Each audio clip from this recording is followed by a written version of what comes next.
thank you all for inviting me to attend your convention this year.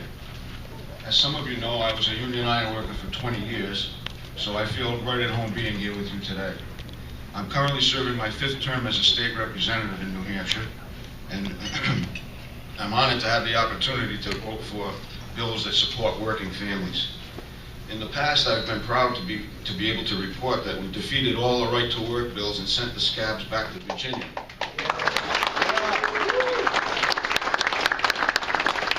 This year, I'm sorry to have to tell you that they finally got one through, the House at least. The vote on House Bill 658 was 149 to 146, 3 votes. That means that if 2 people had changed their votes, it would have failed. And that just goes to show you that every vote does count.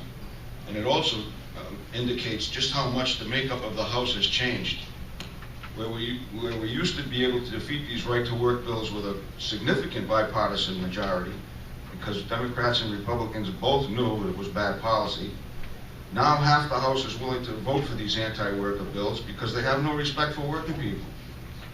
And I have to tell you, some of these people really believe their own baloney that this right to work would be good for the state's economy. There's only one reason for right to work, and that is to bust unions. So that the challenge in the next election is to vote these people out. You need to educate your members on the voting records of these representatives and recruit pro-labor candidates to run for office and before these people wipe out all the labor laws. You can't relax now because they think they have you down and they're ready to drive the state through the heart of labor. There was one ray of hope this week when on Thursday the Senate voted to table House Bill, this right to work, House Bill 658. It's not dead yet though, it can still come back, but I am very confident that Governor Hassan will veto this if it does get to her desk. Let me report some of the positive action that we took this week. The House Finance Committee voted to pass Senate Bill 30, sponsored by Senator Woodburn, and I'm sure he'll have more to say about it, but let me reinforce some of the highlights.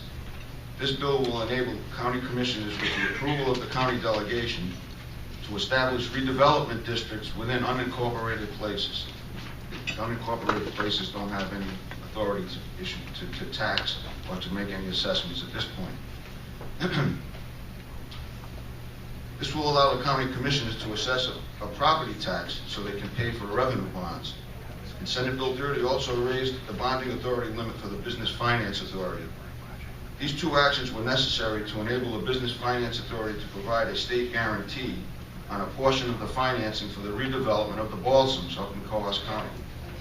This is a $140 million investment that will produce anywhere between 500 to 1,700 jobs through the phases, and will certainly change the direction of the depressed economy of the North Country. And also there'll be a lot of trades jobs here because there's going to be renovation of the existing buildings, there's going to be new condos put up, and also then there'll be permanent service jobs. So the legislature is not doing anything except enabling the Business Finance Authority to be able to help finance this thing. They still have the final word on whether it's a viable project. So this was a big disappointment this week. I know you all wanted to see the casinos, and I voted for the casinos, but lost by 52 votes. It really got clobbered. I was kind of surprised at how bad it got beat, but I guess we keep trying on that, but it seems to be, I don't know, we'll try again next year maybe. I think I want to just go through a few of the bills that came out of the Labor Committee this year. There was 3 bills to establish a minimum wage. Two of them were just killed by a voice vote, and then they consolidated them all into one bill, House Bill 684. But on a roll call vote, that lost by 53 votes. So try again next year. And relative to paid sick leave for employees,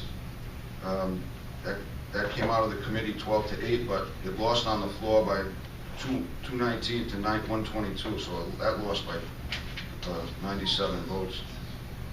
This was a bright spot because this was called the Franklin Parton Right to Work Act, And this, even the Labor Committee voted 19-0 to kill this thing and put it on the consent calendar. But our buddy Bill O'Brien pulled it off the consent calendar and asked for a roll call vote. But he was a little bit surprised. It was 184 to 74. He lost that one by 110 votes.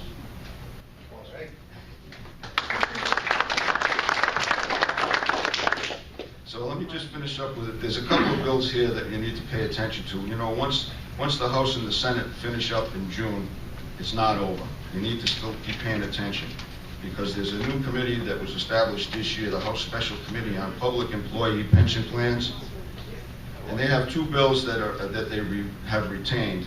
House Bill 369, which would establish a defined contribution retirement plan for public employees, and House Bill 556, establishing a cash balance plan for public employees in the retirement system. The thing is that both of these bills have been retained, so that means they're going to work on them over the summer. Once, after all the other work has been done, they'll still be there working on these. They'll report on them in the fall, and then we'll vote on them in January. So, I'm sorry to say you can't relax. You have to pay attention to these, and you have to educate the voters and put up some pro-labor candidates.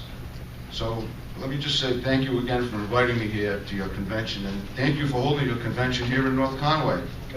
Thank you.